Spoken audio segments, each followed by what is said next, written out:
What's happening, y'all? This is Andrew from Mirror Music, and we're back to do another reaction to NAS's Magic 3, or Magic Cubed, if you prefer. This is superhero status.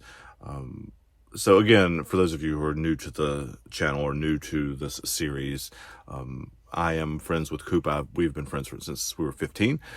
We have built this channel to talk about music and the interplay of music between the hip-hop world and the non-hip-hop world. But I'm doing reactions to all of the Magic series songs. So this is the third one. This is the fourth one I'm doing now from Magic 3. This is superhero status. So here we go. Let's see what we got.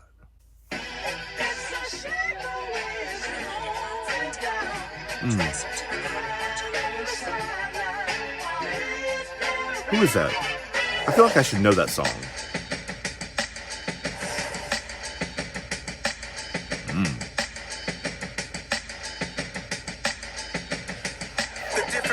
That's a longer intro than these songs usually have too. I mean, neither good nor bad. It's just, it's interesting. They hate on you or me, they want me to die difference. No ego, I'm just providing a better understanding. I don't wish it on nobody who doesn't have a bandwidth. It comes with the difference between you and I spitting's a wide difference. Again, this is putting people in their place. We talked about this when I did Tisk too. He's putting himself above everybody else, which is appropriate. But they hate on you, but me, they want me to die different.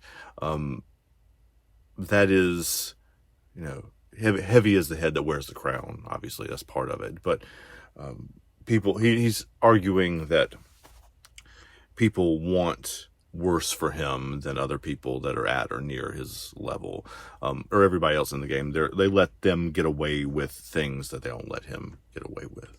Standing your ground. When you're from a poor town, that generate awareness. The ventilation shifts where the air is erased when you hear it. Somewhere between great and endearing, you smell it and taste it because it's serious.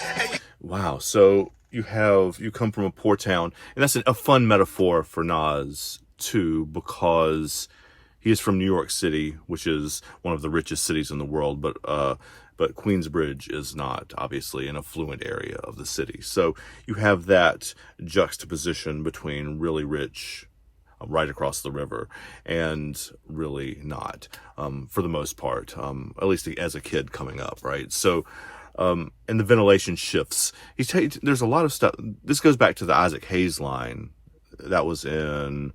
It's not going back because it's in No Tears, and that actually comes after this in the album, but I did No Tears already. It's that the ventilation shifts.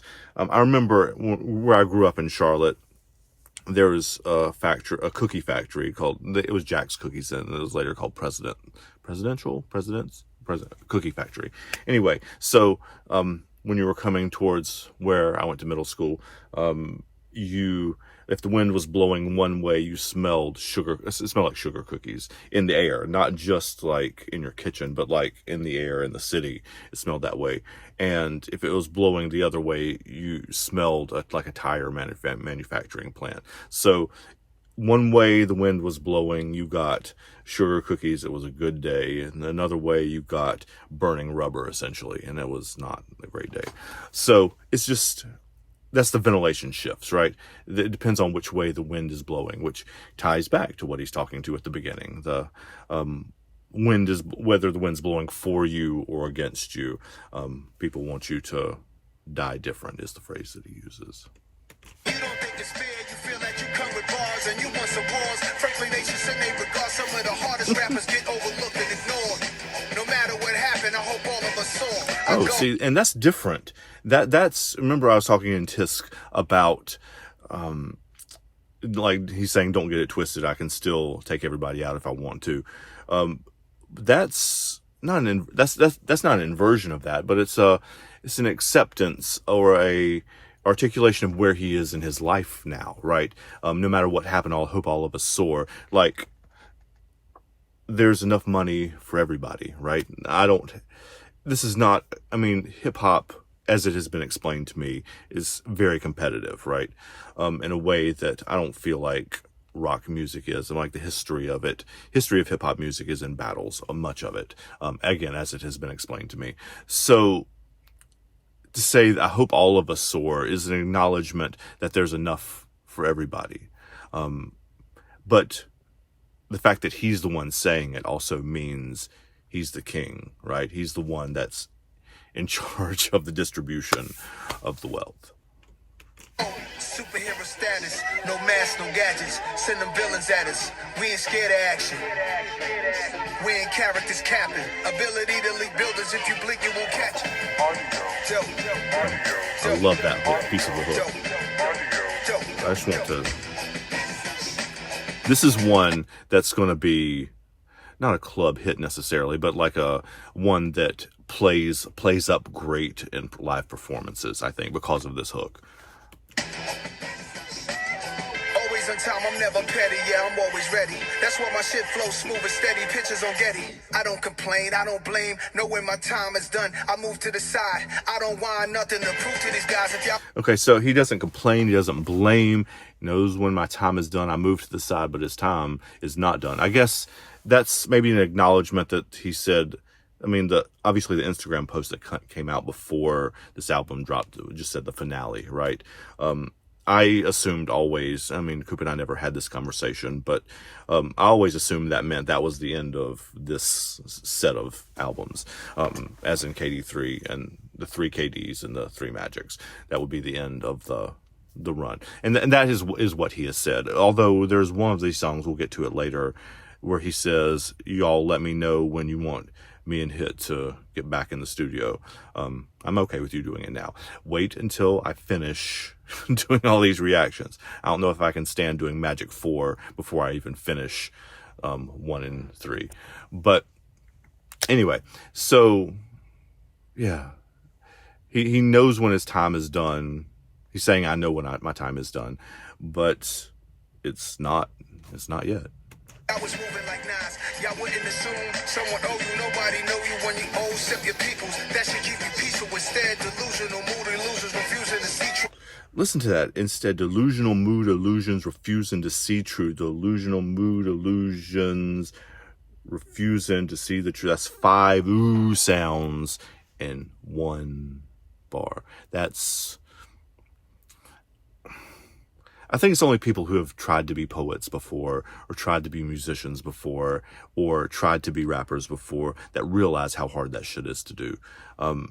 Putting a bunch of words in a line that sound alike like that, that's, I mean, the vowel sounds, that's called assonance. That's the English teacher term for it. It doesn't matter if you know what it's called, though. Being able to do it is incredibly hard, and making the line still makes sense. It's just... But I love the line that comes right before it. Nobody know you when you old except your peoples. Like, that's a family thing, right? And it could be your chosen family. It could be your biological family. But as you get older, it follows along with, I don't care as much about what other people think about me, is one of the other themes of this album. But that I have a better understanding, and that's because I have a better understanding of what's truly important, right?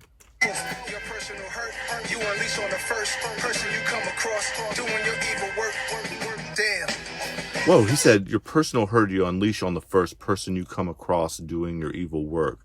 That's a mature idea. That's I've been to some therapy kind of line.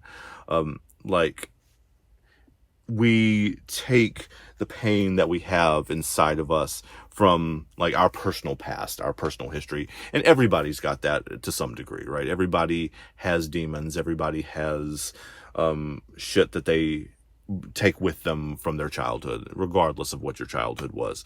And then you, like, take that out on the people who love you the most, which comes back to the part that is right before that.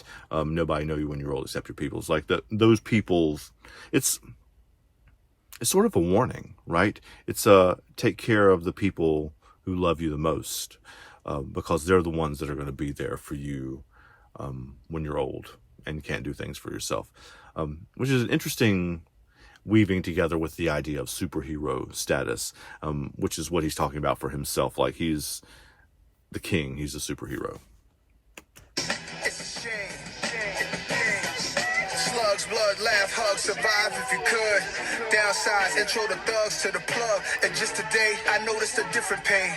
Man, catch me, don't let me slip in no demented stage. Repetitive beat street watcher, a gatekeeper conqueror, late night creep sponsor. Me the freak who fly and beyond thing. I'm a sheep, she don't need to fly to Dubai for it. Fleeted cars, she under my arm and she honored with it. Kindness and correspondence, I don't respond to nonsense. Adidas shells, I keep a reaper smell on me. Ringing the Wall Street bell at 9:30 a.m. It's my coffee. My gang is. He's talked a lot about Wolf of Wall Street or Wall Street kind of things. It's kind of a transition to being a businessman too. I mean, and that's part of the getting older and wiser, making your money work for you, right? But that seems to be the primary tension of the song in this album is trying to do, because there have been a lot of musicians, especially in the hip hop sphere, as has been explained to me, that when they make a lot of money, are no longer able to vibe with the streets. That's feels weird for me to say that, but they don't have. They're not in touch with the world that made them who they were, right? And it comes off as kind of weird and awkward to still be talking about those kind of subjects when you're living in a hugely expensive house in a hugely expensive part of town, right? And have more money than you could even think of knowing what to do with. And that's the tension, right? How do you stay relevant? And I think that might be one of the questions he's like examining in the whole album is, how do you stay relevant when you're wealthy now? When you are 50 now? He's clearly capable of doing it, and he clearly he's not just considering the question, though. He's showing us how to do it. He's telling stories about his childhood. He's telling stories about himself as a younger man. There's always, and he's implying that there's always people out to get you too. And there's always going to be something that you have to deal with. New York Stock Exchange. Here's my costume change. Superhero Ooh, drop that status. beat out. No masks, no gadgets. Send them villains at us. We ain't scared of action. We ain't characters capping. Ability to lead buildings. If you blink, you won't catch it. Audio. Dope. Audio. Dope. Audio. Dope. Audio. Dope.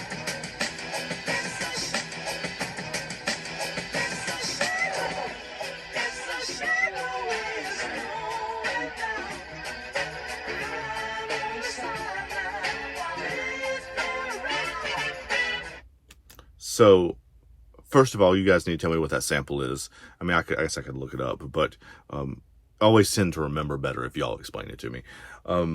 Again, it's one of those songs I feel like I should know. Like, it sounds familiar, but I'm not placing it. It sounds like Curtis Mayfield's voice, really. But I don't know. You guys help me out with that. And the audio dope, like that is that is one of, after I listened to the album the first time, that was one of the lines I like walked around the house singing to myself. That's one of those really sticky lines too. So yeah, this is a really good song. This is a fun song. Like I said before, I think this is one of the ones that's going to play up really well in stadiums or in live performances. So, that was Superhero Status. He's on a roll, man. He's on a roll. So I don't have anything else to add particularly. I'll see y'all next time. Take care.